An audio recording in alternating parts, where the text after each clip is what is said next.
Action. Hi, Bethany Morton. Nice to meet you. Shyam, please take a seat. Thank you.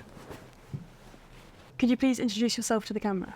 Yes, hi. My name is Shyam Batra, and I'm running for the Mayor of London. I'm a candidate, and the actual candidacy starts at the end of March 28th. Why did you decide to run for Mayor of London? Good question. I'm really fed up. To be honest with you, for the last 8 years, I've seen terrific nonsense going on. Everything's wrong. I don't know where to start, but you're going to surely ask me questions, I'm sure. But one of the reasons of running is that people, when I go out on the street, they're fed up of listening to all of the stuff going on. The potholes are broken. There's so much wrong. There's deficits in every avenue of the mayor's office. What separates you from the other candidates? Good question. I'm the best because I know my stuff. I've studied London. It's my city. I was born here, born in Hillingdon. And I've grown up most of my time in the UK. I've travelled around the world. I've lived everywhere. And I come back to home. And this is my city and I want to see it fixed. I've been told by all the publications that I'm the man who's here to fix London. So therefore, I'm not doing this in a political way. What would be on your agenda if you were elected for mayor? What kind of policies would you enact? Well, my brochures clearly state I have 4 ambitions that I want to do. One is transparency, not secrecy. Prosperity, not poverty. Homeowners, not homeless. Champions, not criminals. And I think my slogan is City, which is CITY, which is the city in the London. But city means communication, infrastructure, transition and youth. And these are the 4 most components that I really want to focus on. Since we're International Business Times UK, we want to focus on the business aspect of your campaign. Could you tell us a little bit about that specifically? Yeah, sure. My business side, I come from a business world. My history has been that I've been in finance most of my life. I've also become the first Indian boxing promoter back in the day, which was fun, great fun. And I've had my eye on getting into the mayorship because I want to help a lot of people. That doesn't necessarily just mean helping Londoners. Around the world, there are 135 mayors in all major cities. It would be nice to have a communication with all the mayors and see how much business we can actually do. And from a business point of view, it will help everybody. It will bring a lot of business in. We will be able to employ a lot of people. And we just simply don't do any of that right now. It's kind of, everything is stagnated. The city is like, it's like Gotham City, and I'm Batman.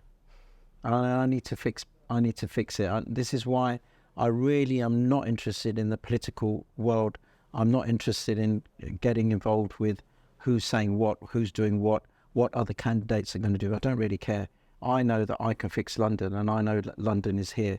I resonate with the public, and I think from a business point of view, I can certainly bring a hell of a lot of business into this city and turn it around. How would you transfer your own personal experience with business to your role as mayor? Well, I want to help people. My own personal experience I've had, as you probably know from the publications on the internet, I've had some bad experiences with the banks and stuff that have happened to me personally. And I really don't want to see that happen to anybody. I don't want to see anybody taken out of their home, their property sold for nothing. It's just the system is all completely wrong. Everywhere I look, it's broken. The banks have their own agenda. The public are nowhere to be seen. I mean, for example, right now, my number 1 list is safety. There are no police. I don't know how you feel about walking home from work in a dark evening, knowing that there are no police. You might have a nice Gucci watch on or something. You're probably worried, scared. You know, a lot of Londoners are exactly the same. There is no safety at the moment, and I want to help to bring that back. It's very important to me to bring safety back onto our streets. And how can we do business from the rest of the world or anybody else? You know, people are scared of our city.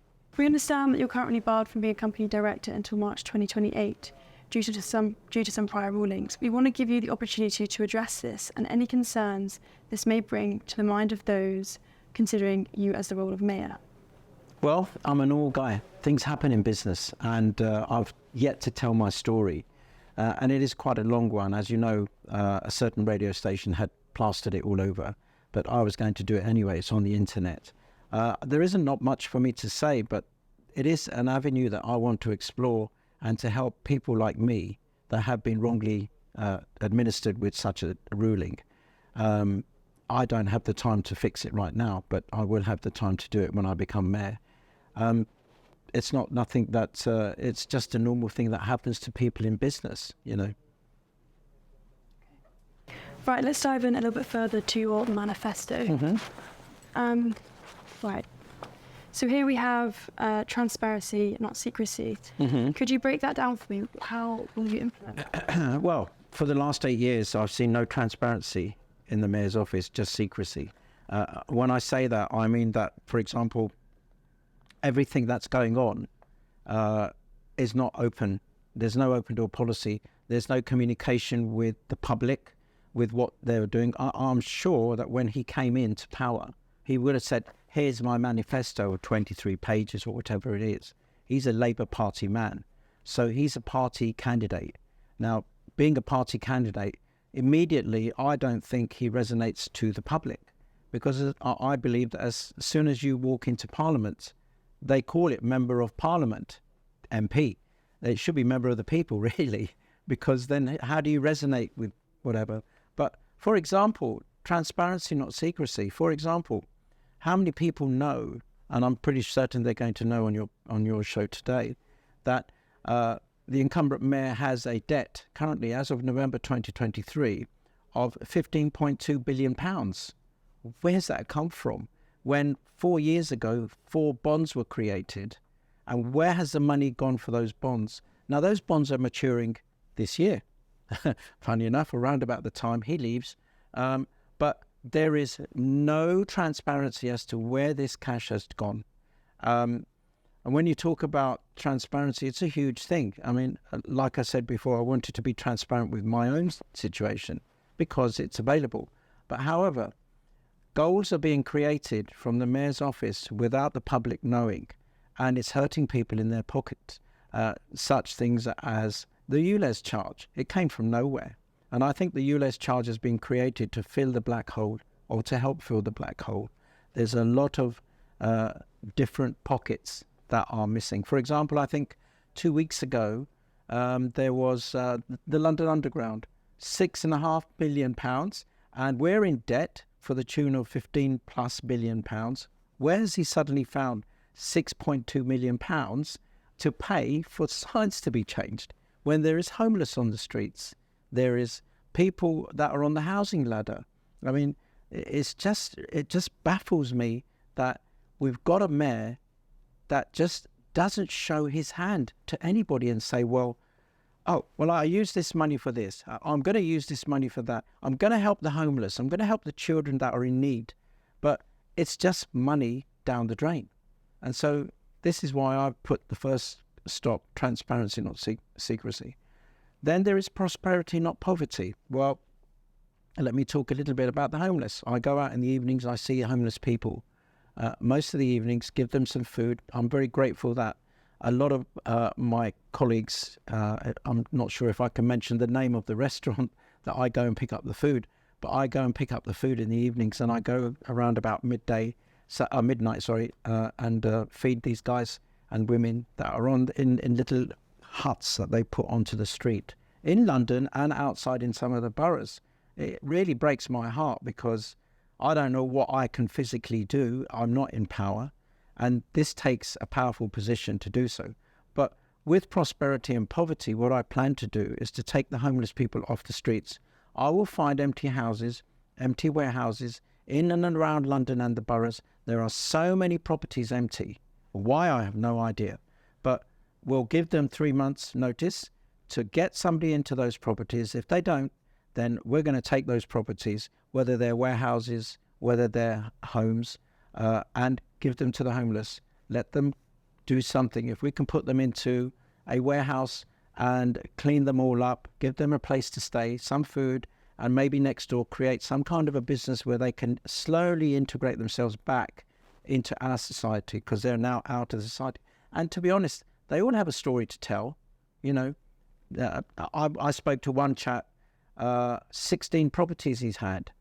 And because the interest rates went soaringly high, rents didn't come in, people weren't paying the rents, the banks foreclosed on him very, very quickly, called in a receiver. Properties were worth in excess of £20 million. He had about £8 million worth of debts. There was 14 million, 12 million in profit there.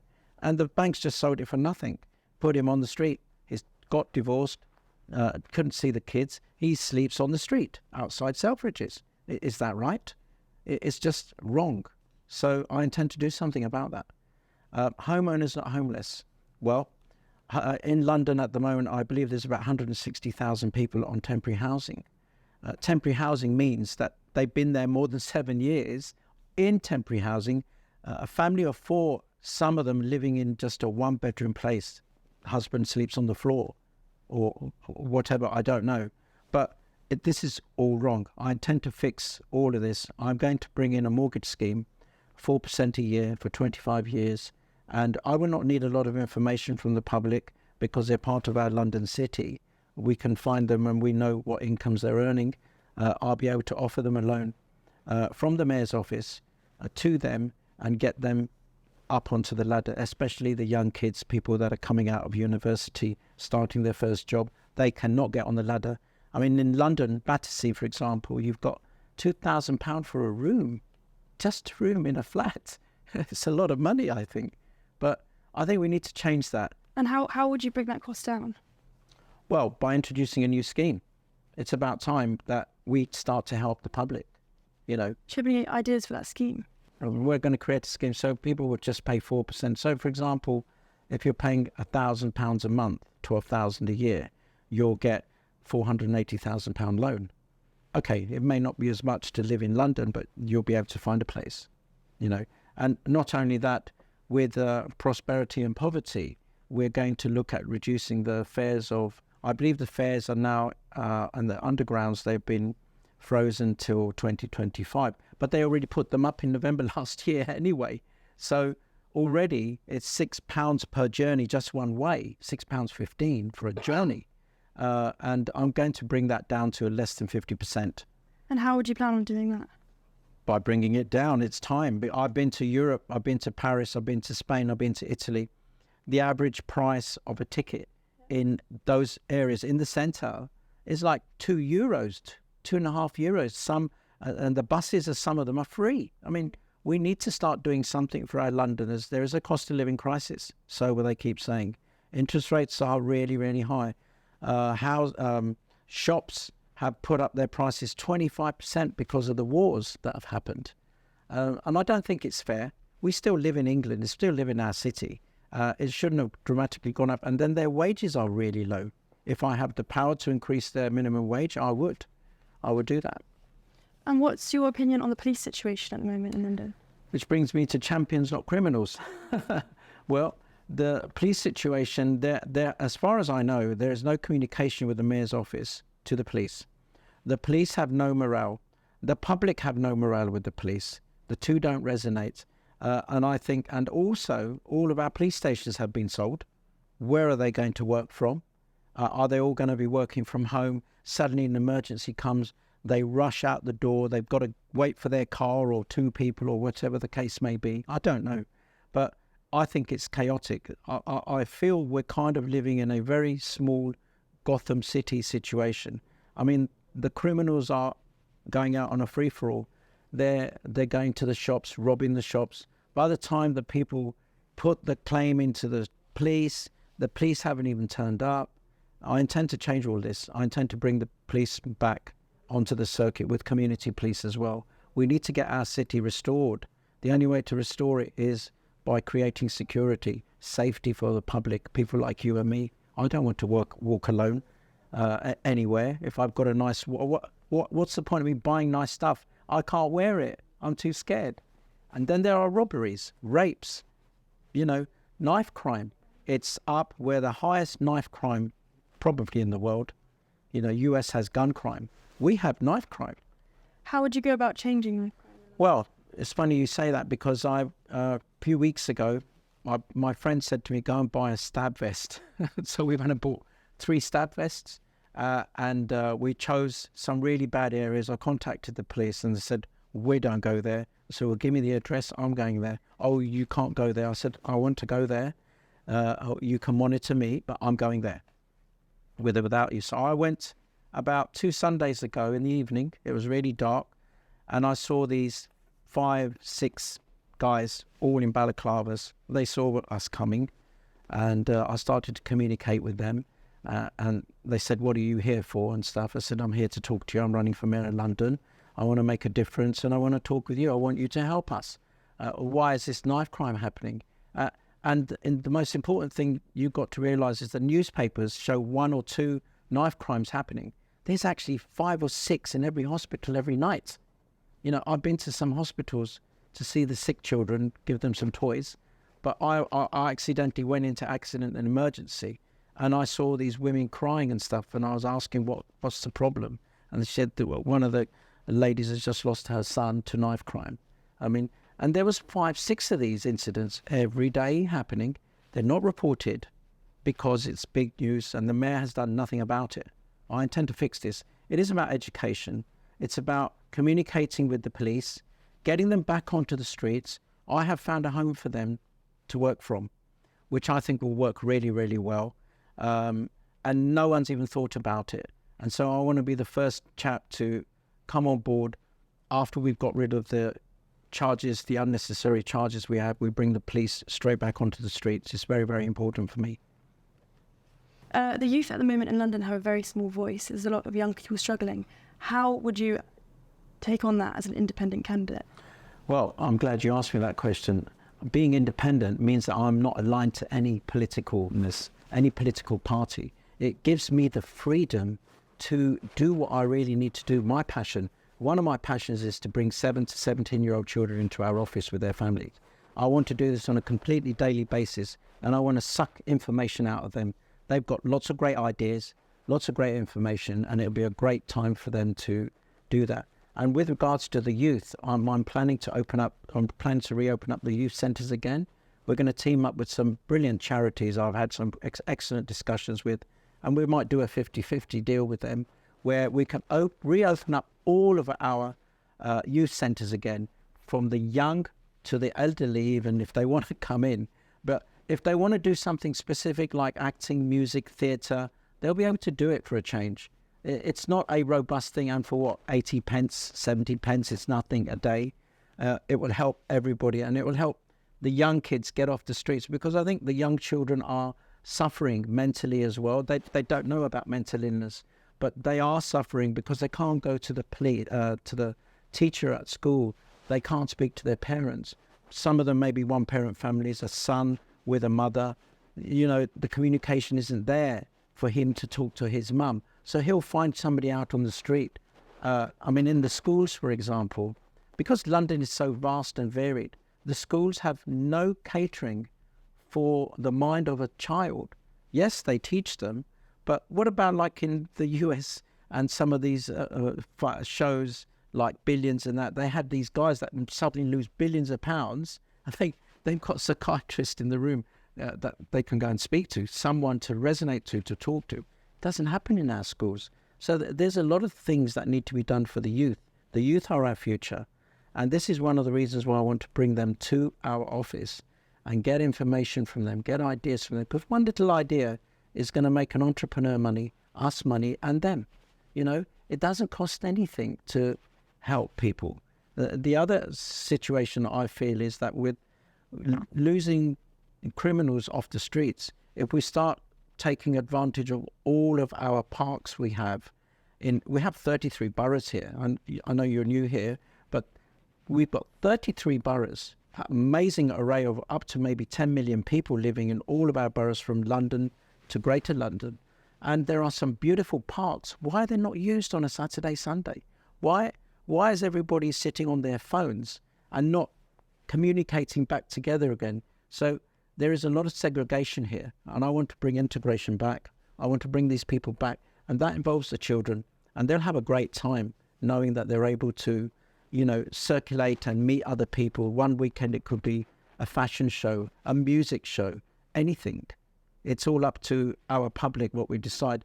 And I'm running this campaign non-politically, as I've said, but it's not about me, it's about us and we. I know I say I sometimes, but I'm actually relating it to the public because it's about you and me. It's about us, it's about all of us. A lot of young people coming out of university or school struggle to find jobs in London. Is there anything that you can do to help improve that? Oh, of course. We want to initiate a scheme where if they're studying for law, then we should find them, we should have an initiative with the SRA or another body that may be set up that controls and governs the Solicitors Regulation Authority, for example. And we should get these guys to come every year and take some interns. Let them do some work. They may get a job at the end of it. I do have some plans for employment in London. London is quite vast. And when I come into the office, believe you me, all the areas are just broken. So I'm going to need people to come and work for us, to work with us, to help us grow our city back again to where it was. That way we can give our youth an excellent run, an excellent step up the ladder, which I think is needed. Is there anything about the City of London that you'd want people to be more aware of?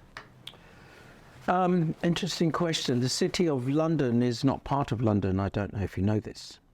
It's a small square mile built up of inhabitants of about, as of the last figures, 8,928 residents. It's a square mile and it has its own police force. Nothing to do with London. City of London is not part of the United Kingdom as such. It is a separate entity on its own. Of course, it has Bank of England holds all the money, which is great. But for the first time ever, the ambassador of the City of London is endorsing me to run for Mayor of London, which is a really good opening because in centuries, the Mayor and the City of London have never communicated, especially this Mayor. The systems are all ruined anyway. But there is no communication between the two states, I would say, little states. But it's a very interesting place. There's a lot to learn about it. You also can become what you call a freeman of the city. So you get this certificate and that, but it doesn't really mean much. It was about herding sheep across Tower Bridge because Tower Bridge was part of City of London. It's now in Tower Hamlets. And there's always been this discrepancy of bringing it back. But to become a freeman of the city, once in a while you get the opportunity to herd sheep across the bridge when it's closed. And if you get drunk in the city, the police can take you home. So you get some certain little privileges. But it's an interesting place, very interesting place. And I don't think many people know about the City of London as such. With your unique situation with the City of London, what will you do how will you use that to your advantage? Well, my ambassador and I are communicating about holding some kind of positions where we can start to just slowly integrate nicely together and gel. Because again, it's a segregated system like the public are with the police. And I think it would be great to kind of start talking about businesses and work. I mean, the business district of the City of London, as opposed to London, would be amazing to kind of collaborate business together. I think it could be a great synergy, and it's something that I'm very happy and privileged to work with, to be honest with you. I can see you made a city logo here, so could you break that down for me? What is that to you? Yes, sure. City is, actually, it's a great slogan because city means London, all of London, or any city in the world. And also, its breakdown is communication, infrastructure, transition, and youth. Let me explain. What that basically means that as it's the city that has all of these four components, it's the same thing for the family. It relates to the family.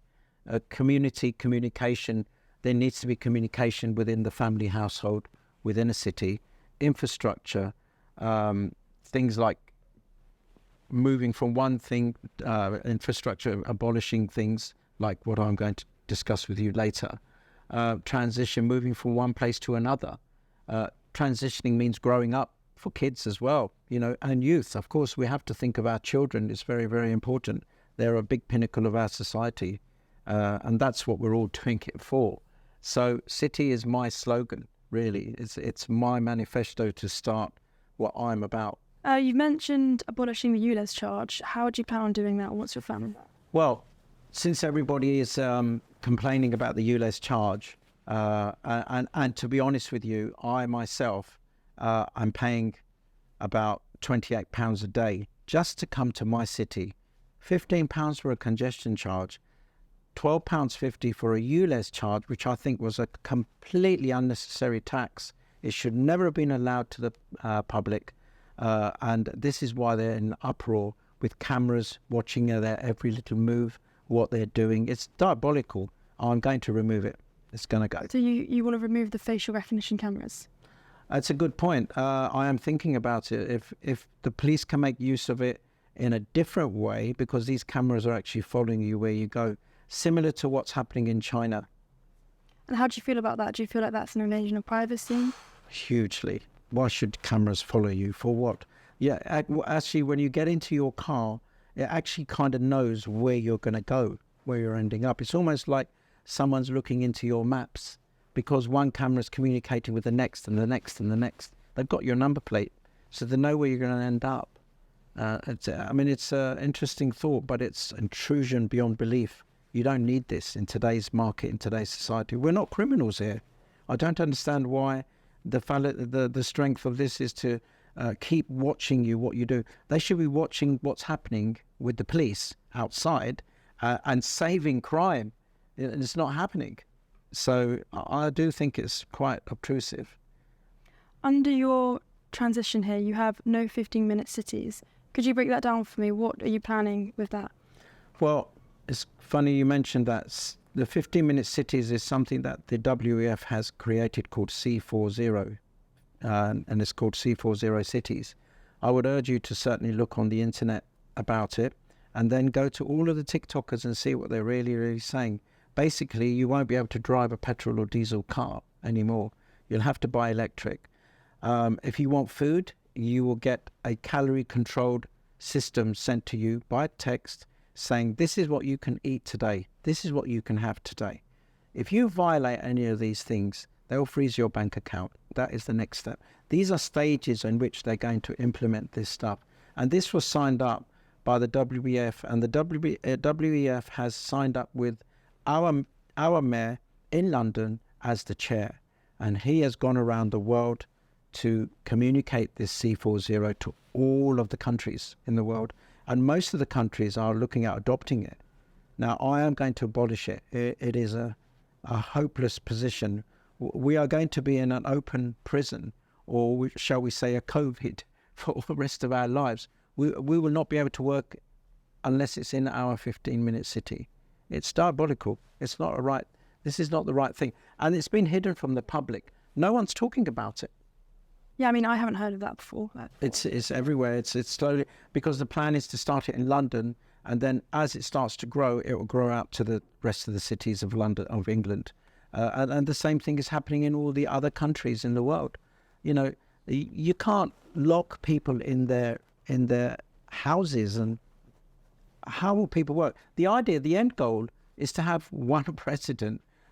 It might be a conspiracy theory, I don't know, but it's certainly working towards that phase where you will be told what to do. Eventually, you won't be able to run your businesses or work for people, but you'll have to work for the system. And that's what will end up happening. It's like we're going to be cattle. This is not right. These are things that come out of a movie, not this, not in reality, but it is, you know. My job is to fix our city. That's what I want to do. And if it means removing this, I'm removing it. It's going.